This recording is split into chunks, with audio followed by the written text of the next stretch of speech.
Y tal vez quienes no sigan muy de cerca el Campeonato del Mundo de rallies no saben el significado que tiene ganar el Mil Lagos. Si la memoria no me falla, y repásame si así sucede, creo que son 75 las pruebas que han ganado los finlandeses en la historia del Campeonato del Mundo sobre un total de 211. Creo que son 35.000 personas las que han participado en algún rally en la historia de los rallies en Finlandia. Yo creo que esto es casi como ganar a Inglaterra en Wembley por goleada y en los años 40, ¿no?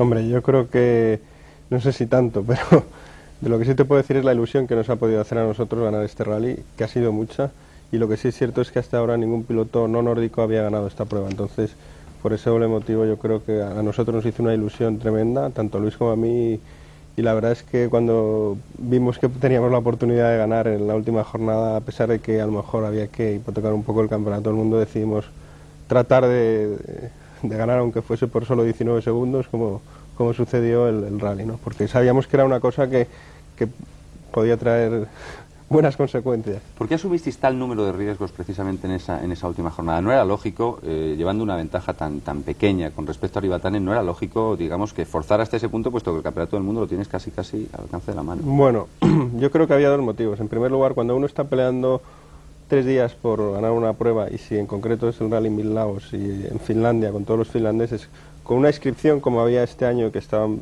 absolutamente todos los pilotos nórdicos allí. Entonces, cuando uno está peleando durante 3 días y ve la pequeña posibilidad, pues es difícil de frenar y contenerse. En segundo lugar estaba el campeonato de marcas, que si ganaba Toyota todavía podíamos tener la posibilidad de ganarlo también, o de tener una oportunidad para ganarlo. Entonces ahora mismo están los dos campeonatos muy abiertos. Te quiero decir, podemos ganar los dos o podemos perder los dos, pero están los dos todavía abiertos.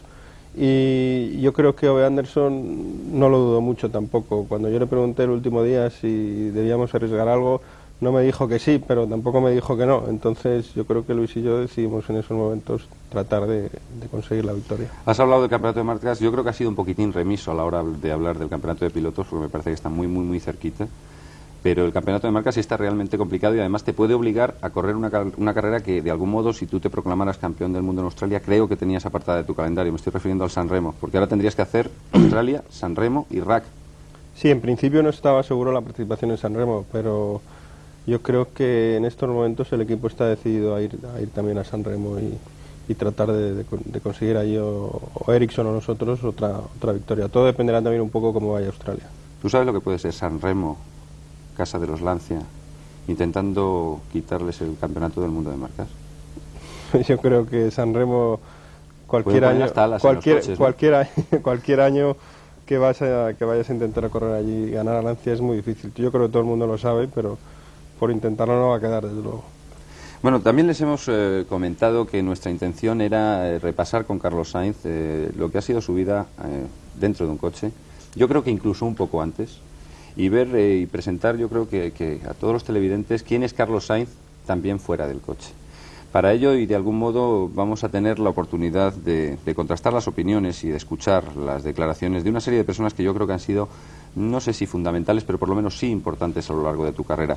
Si nuestro realizador, y creo que sí, tiene ya preparado el primer bloque de estas declaraciones, vamos a ver cómo comenzó la historia de Carlos Sainz en el asiento trasero de un Chrysler y con muchos problemas.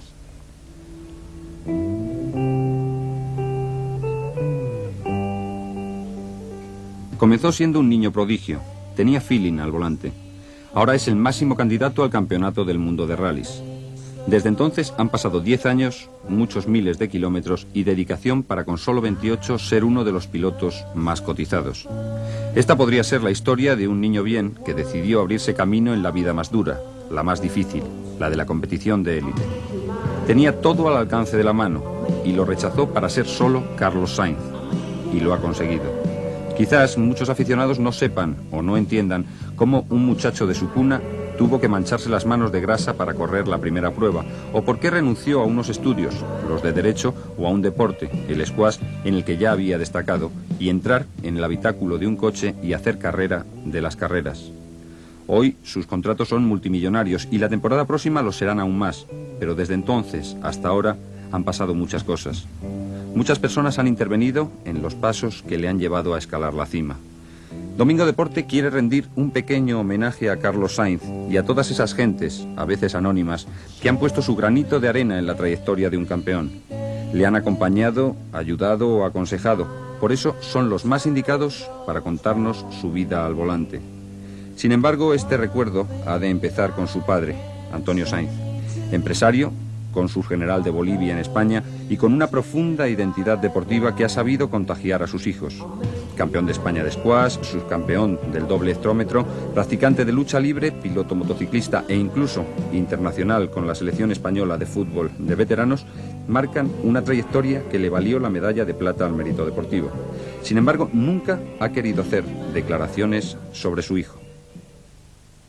Yo siempre he creído que el protagonismo era suyo y que a él le correspondía, digamos, declarar o decir lo que creyera conveniente. Y nosotros, pues, al menos esa ha sido mi idea, ¿no? Como deportista, no solo estoy encantado, sino que estoy orgulloso, muy orgulloso de lo que mi hijo está consiguiendo en la profesión que ha elegido. Como padre, me hubiera gustado que hubiera escogido otra profesión, o que al menos hubiera terminado su carrera de Derecho, la estuviera ejerciendo y que también fuera un número 1, ¿no? Pero él, en una conversación muy relajada y muy tranquila, me dijo: mira, papá, a mí lo que me gusta es esto y yo, pues, me gustaría continuarlo. Como te he dicho, he tenido siempre un gran respeto para la opinión de mis hijos. Yo puedo no estar de acuerdo, puedo no compartirla, pero respetarla siempre. Para todos los que son padres, la pregunta es obvia, porque si hay alguna, en el mundo, alguna ilusión, son nuestros hijos, ¿no? Y ver que están en riesgos, ver que están o pueden estar en situaciones delicadas, eso acongoja. En este caso yo te puedo decir, quizá como hombre, y como hombre que he hecho mucho deporte, pues lo sobrellevo mejor que su madre. Su madre es la gran sufridora de esto, y independientemente de que el binomio madre-niño funciona fenomenalmente, porque es curioso, él no viene de ningún viaje, de ningún rally que no le traiga a su mami una cosita, un pequeño recuerdo, todos los días en cuanto termina el entrenamiento, termina la carrera, inmediatamente llama. Si no llama a él porque no puede, envía a alguien a que llame, y su madre, pues, se va a enfadar porque lo voy a decir, pero lo digo, todo el día está con el rosario en la mano, yendo a misa, no sé qué, pidiendo por su niño, como todos pedimos, ¿no? Jamás, digamos que para fines que tuvieran como objetivo carreras de automóviles, encontró no solamente en mí, sino yo diría que en la familia ayuda ninguna. Todo lo que ha conseguido ha sido el producto de su esfuerzo, el producto de su lucha, el producto de su sacrificio, que muchas veces pues sé que lo ha hecho, y sobre todo el producto de ese trabajo en el que él pone esa ilusión tan grande, que es la que le ha llevado donde está en estos momentos, ¿no? Y aprovecho además la ocasión para decir que esto,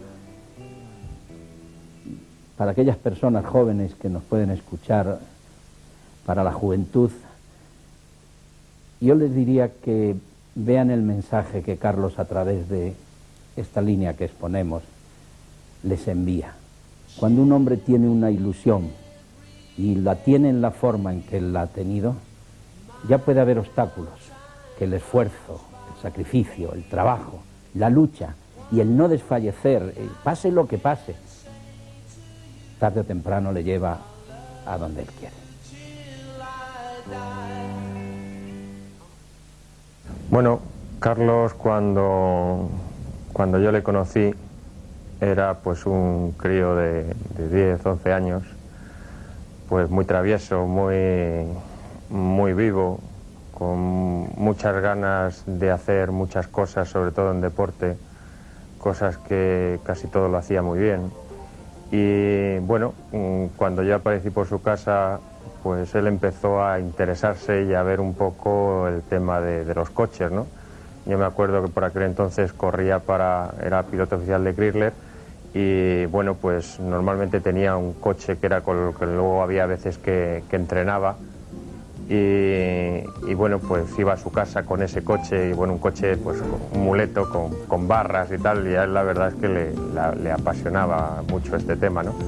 Luego, pues llegó un momento que me preguntaba cosas cuando volvía de algún rally, pero un poco cohibido, ¿no?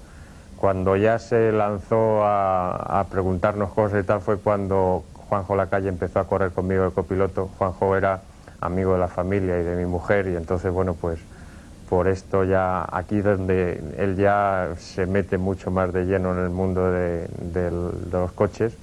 Ya los rallies que había por Madrid ya empieza a venirse incluso con nosotros a entrenar, pues algún día que íbamos pues por la mañana o por la tarde, pues se venía con nosotros allí, que era el coche que llevábamos, pues no tenía ni asiento de atrás ni nada, y entre las barras pues se metía allí con un cojín y se venía a entrenar con nosotros. Y bueno, ahí fue donde empezó pues él a conocer lo que son unas notas, que eso creo que es importantísimo a la hora de empezar, porque sobre todo el conocer y el saber hacer notas, lo que sí que te ahorra normalmente son sustos y accidentes. Y en este deporte los sustos y los accidentes se pagan, y sobre todo cuando se empieza, que los tienes que pagar de tu bolsillo, es un tema bastante complicado, ¿no? Y luego, bueno, pues ya él, cuando empezó a correr con Juanjo, pues bueno, fue el que le introdujo en todo el tema de las notas, ¿no? Creo sinceramente que Carlos es campeón, bueno, va a ser campeón del mundo sin ningún problema, porque es un superdotado para el deporte. Creo que tiene una cabeza y un poder de concentración, una frialdad, que va a ser campeón de automovilismo porque le apasiona el automovilismo. Tenía una gran afición hasta el extremo de que me hizo prometerle de que en el momento que él tuviera carnet y licencia de piloto, pues yo sería su copiloto en la primera carrera. Entonces llegamos a ese acuerdo, pero con la condición de que tendríamos que conducir los dos y así pasaríamos miedo los dos y no solamente lo pasaría yo.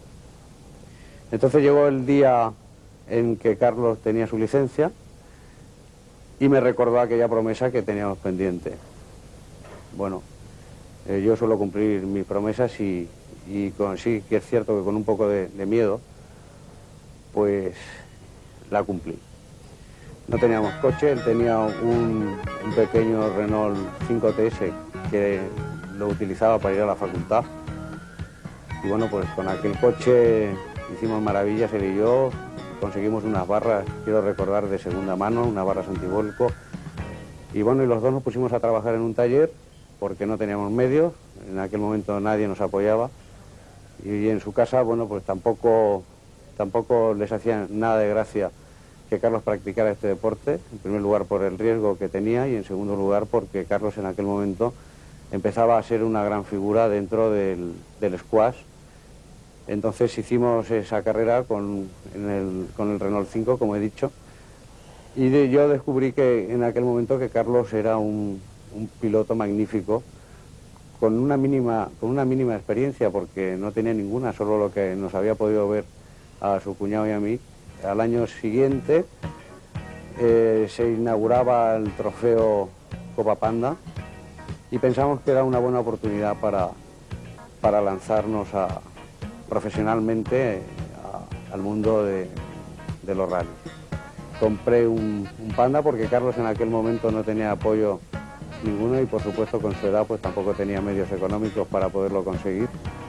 Y sí, con un poco de esfuerzo pues compré un Panda y bueno, hicimos el campeonato Panda, creo que a un nivel muy profesional, con muy pocos medios, pero que en aquel momento en España no era frecuente el trabajar así. Y Y fue la primera victoria de Carlos y creo que un buen comienzo para lo que ha sido el resto de su carrera deportiva. Yo a Carlitos Sainz le conozco casi desde cuando era pequeño, cuando era niño, puesto que su padre, Antonio Sainz, es un gran amigo mío. Y entonces pues yo he seguido un poquito, digamos, las corretadas de ese niño travieso que se le da bien todo. Entonces, pues, en un momento dado, yo conocía perfectamente su afición y la había seguido un poco a través de los periódicos, que ya iba ganando alguna pruebecita que otra, y recuerdo que vinieron a verme Juanjo Lacalle y Carlitos en demanda de ayuda. Lo que pasa es que me pusieron un poco la espada en el pecho a decirme, o nos ayudas o dejamos de correr. Yo, para mí, era un problema de conciencia que eso dependía de mí. Y lo hice muy encantado, les ayudé, aunque me lo pensé un poco porque sabía que eso me podía costar la enemistad de mi amigo Antonio. Habíamos organizado en SEAT un campeonato que estuvo muy bien, que era un campeonato de producción, que tenía muy gran aceptación, funcionaba muy bien, y Carlos ahí fue donde prácticamente, yo creo que fue ahí donde debutó y ganó este campeonato. Entonces yo en este tiempo pude apreciar, primero, los dotes naturales que son imprescindibles en un campeón, para cualquier actividad de la vida. Tenía unos grandes dotes, y los tiene naturalmente naturales, gran dedicación y un espíritu de trabajo y sacrificio fenomenal. A mí me preguntaban el otro día si yo le descubrí en el sentido de que iba a ser lo que es hoy. Y yo digo que no, porque hace 12 años yo no podía saber que él iba a tener la dedicación y la constancia de solventar todos los graves problemas por los cuales ha tenido que pasar, los sacrificios que ha tenido que hacer y la dedicación. Por lo tanto, yo vi que él podía ser una figura, pero nunca pude suponer que llegara a ser campeón del mundo. Y estoy absolutamente seguro de que si no tiene mala suerte, yo no hablo de buena suerte, hablo de que no tenga mala suerte, Carlos Sainz será campeón del mundo de rallies, esto sin discusión. Y lo único que lamento, y eso lo he dicho públicamente, y se lo digo a él, y en cierta manera me da la razón, es que si él hubiera seguido la línea del monoplaza, hoy España tendría uno de los 4 mejores pilotos del mundo de Fórmula 1. Nosotros el año 83 lanzamos un concurso en el cual había un jurado integrado por los medios que tocan el tema del automovilismo más importantes, intentando hacer una selección y llegar al descubrimiento pues, de lo que se llaman las promesas, con el objeto que a partir de ahí esas promesas pues, continuaran siendo patrocinadas por la compañía. Se hizo este concurso el año 83 y el ganador resultó ser Carlos Sainz. Le enviamos prácticamente sin preparación previa a Inglaterra a competir en una prueba que se llama el Festival del Mundo de Fórmula Ford en Brands Hatch. Y allí Carlos, pues ya digo, sin preparación previa, y esto lo quiero recalcar muy bien, se midió con algo así como 200 pilotos noveles y menos noveles en cuanto a conducción de monoplazas. Y Carlos estuvo en los 3 días que dura esta competición ocupando puestos relevantes entre los primeros 10, hasta que desafortunadamente un toque con otro coche le dejó fuera de la competición. Tenemos que pedirles disculpas por estas escasas, diría que escasa calidad de las imágenes que han podido ver en los últimos planos, puesto que, no sé, hemos pensado que era un auténtico documento ver a Carlos Sainz en Brands Hatch haciendo unos dibujos muy espectaculares, además, un susto entretenido, ¿no? Sí, bueno, ya hace tiempo de aquello. La verdad es que fue una experiencia muy bonita porque nunca me había montado en un Fórmula, en un monoplaza, y yo creo que me mandaron al peor sitio donde me podían mandar, pero yo creo que ahora lo recuerdo con bastante cariño y fue unos días, yo creo que muy divertidos. ¿Tiene razón Pérez Vargas cuando dice que podrías haber sido uno de los 4 mejores pilotos de Fórmula 1? Yo creo que yo le aprecio mucho a José Juan, pero realmente no se puede saber. Yo creo que para ser piloto de Fórmula 1 o para ser piloto de rallies son 2 caminos diferentes. Yo elegí el camino de los rallies, me gustan y me gustaban y me siguen gustando los circuitos, pero yo creo que es un tanto, yo le agradezco esas palabras, pero es un tanto, para mí, un tanto osado decirlo porque no lo sé. Vamos a seguir recordando y al hilo de lo que acabamos de ver. Yo creo que sí hubo una oportunidad en la que el padre de Carlos Sainz intervino como tal y te compró un coche. Es una historia que yo creo que no se ha desvelado nunca y que quizás sea el momento de recordar. Un atraco en la facultad, te quedaste sin coche, un siniestro total, ¿qué pasó entonces? Sí, bueno, nos quedamos sin coche y la verdad habíamos estado preparando ese coche para hacer nuestro primer rally durante casi 2 meses o yo creo que incluso más, ¿no? Y entonces yo creo que él nos vio con tanta ilusión y a la vez tan desolados en un momento dado que no para correr, porque él nunca lo compró para correr, pero él sabía que si compraba el coche lo íbamos a utilizar para correr. Entonces la verdad es que después de lo que ocurrió no lo dudó y al día siguiente yo tenía otro coche, ¿no? Después de que me lo hubiesen robado. Entonces, pues aunque él no lo compró para que corriésemos, luego lo utilizamos para correr. Hay una cosa que yo, después de todo esto, no me acabo de explicar. ¿Por qué un chico de 17, 18 años renuncia a una posición social cómoda, a un trabajo, yo diría, de ejecutivo, de lo que hubieras querido, y se mete dentro de un coche para correr? Bueno, yo creo que ha dicho una cosa mi padre que creo que tiene mucha razón. En la vida uno creo que tiene que elegir su camino, tiene que hacer lo que realmente piensa que debe hacer, lo que realmente le gusta, y en este caso yo lo tenía muy claro incluso antes de tener carné, ¿no? Yo he contado, creo que luego con una serie de personas que han estado a mi lado, de amigos, de los cuales muchos pues están aquí hoy o han salido y otros muchos no van a salir, pero que han tenido también muchísima importancia desde, bueno, pues desde más amigos o incluso mecánicos que a Carlos se le han apoyado hasta el final y hasta donde hiciese falta, a base de dormir muy poco, de quemarse manos. Yo te podría contar 1000 historias y aquí no van a salir. Yo desde aquí también creo que merecen mi agradecimiento, ¿no? Pero yo creo, volviendo al tema que hemos empezado esta pregunta o de lo que estábamos hablando, que en la vida uno pienso que debe hacer lo que verdaderamente piensa que le gusta, o tratar de hacer lo que uno le gusta o lo que uno cree que debe hacer. Y yo en ese momento pensé y quise que mi vida estuviese dedicada a los coches. Lo que no sabía si iba a ser por mucho tiempo o por poco tiempo. ¿Y por qué los coches y no el squash, no el motocross, no el fútbol? El propio Ricardo Gallego, estamos hablando de un internacional español, nos han dicho que eras en su argot un pelotero divino, con estas mismas palabras. El esquí acuático, ¿por qué el automovilismo? Bueno, yo creo que siempre hay una cosa que te gusta más en todo, ¿no? Y a mí esa cosa que me gustaba más por encima del resto de los deportes, en este caso lo que hacía era conducir coches. Me da igual si era circuitos, si era asfalto, si era tierra, y lo tenía muy claro. Y entonces, pues, cuando uno lo tiene tan claro, yo creo que no se puede dudar mucho. Y yo creo que no dudamos mucho. Y hay otra cosa que se me ha quedado muy grabada en el cerebro mientras estábamos viendo estas imágenes. ¿Qué le dice Carlos Sainz a su madre cada vez que vuelve un rally a casa? Te puedo decir lo que me dice ella cuando la llamo el día antes de la carrera, y es que no corra mucho. ante eso, pues yo le digo, no te preocupes, mamá, que no, si no corremos mucho, ¿no? Entonces se queda más tranquila. Pero cuando vuelvo, pues típico conversación entre madre e hijo, te pregunta qué tal ha ido el rally. Pues yo a veces estoy más contento, le cuento más, otras veces estoy un poco más enfadado, le cuento menos, pero de tal manera ella siempre yo creo que está enterada de casi todo.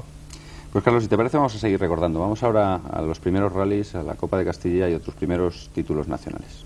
Muy bien.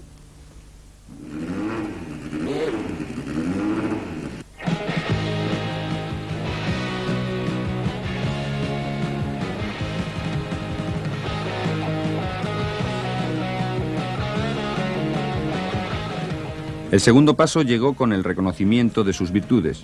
Consistía en dar el salto y tomar una decisión. Esta significaba abandonar las competiciones regionales para afrontar las nacionales.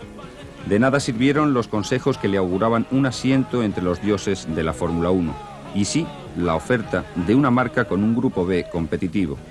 Pero antes y casi de milagro tuvo que pasar la prueba de un rally de Cataluña pilotando un Opel Manta para demostrar sus posibilidades como conductor oficial. A su derecha estaba Josito López Orozco, un copy experimentado que vio en primera fila unas actitudes poco habituales en un novato.